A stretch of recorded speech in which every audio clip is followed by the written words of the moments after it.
காதலன் சுரேஷ நம்பி சென்னைக்கு வரா கௌரி. சொத்து சுகத்தை எல்லாத்தையும் விட்டுட்டு வரா. காதலன் சுரேஷ் லண்டன் போனதுனால 4 ஆண் நண்பர்கள் தங்கள் சூழ்நிலை ஏற்படுது. அவங்க 4 பேரும் ரோட்ல இசை கச்சேரி பண்றவங்க. கௌரி கிட்ட பாசமா ஒழுக்கத்துடன் கண்ணியமா நடந்துக்கிறாங்க. இவங்க நல்லா பாடுறத பார்த்த கௌரி, வாழ்க்கையில முன்னேறணும்னு ஆசை இருக்கான்னு கேக்குறா. நீங்க பாடுற பாட்டுல தப்பு இல்ல, நீங்க பாடுற இடத்துலதான் தப்பு இருக்கு, இடத்த மாத்துங்க, உங்க வாழ்க்கை நல்லா இருக்குன்னு சொல்றா.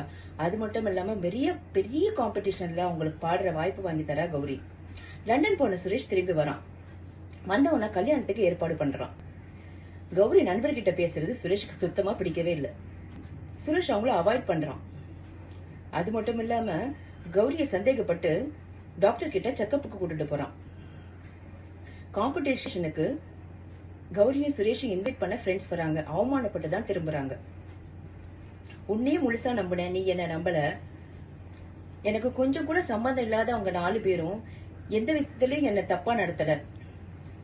காதலுக்குன்னு ஒரு புனிதம் இருக்கு, நீ அது மதிக்கல. நட்புக்குன்னு ஒரு புனிதம் இருக்கு, அதை அவங்க மதிக்கிறாங்க. சந்தேகப்படுற உன்னோட வாழ்றதோட என்னோட நட்பா இருக்க என் நண்பர்கள் கிட்ட நான் போறேன், குட் பைன்னு சொல்லிட்டு போயிடுறா கௌரி. நண்பர்கள் 4 பேரும் காம்படிஷன் வின் பண்றாங்க. 5 நண்பர்களால் அவங்க பயணம் தொடருது. காரணம் இல்லாமல் கலைந்து போக இது கனவு அல்ல, காரணத்தை சொல்லி பிரிந்து போக இது காதல் அல்ல, உயிருள்ளவரை தொடரும் உண்மையான நட்பு. 5 நண்பர்களின் கனவு நினைவாகிறது. ஏபிஎம் ஸ்டுடியோல முதல் முதலா வரும் பாட்டு நீங்க நினைச்ச தாளம் போட்டுன்னு பாட ஆரம்பிச்சிட்டாங்க.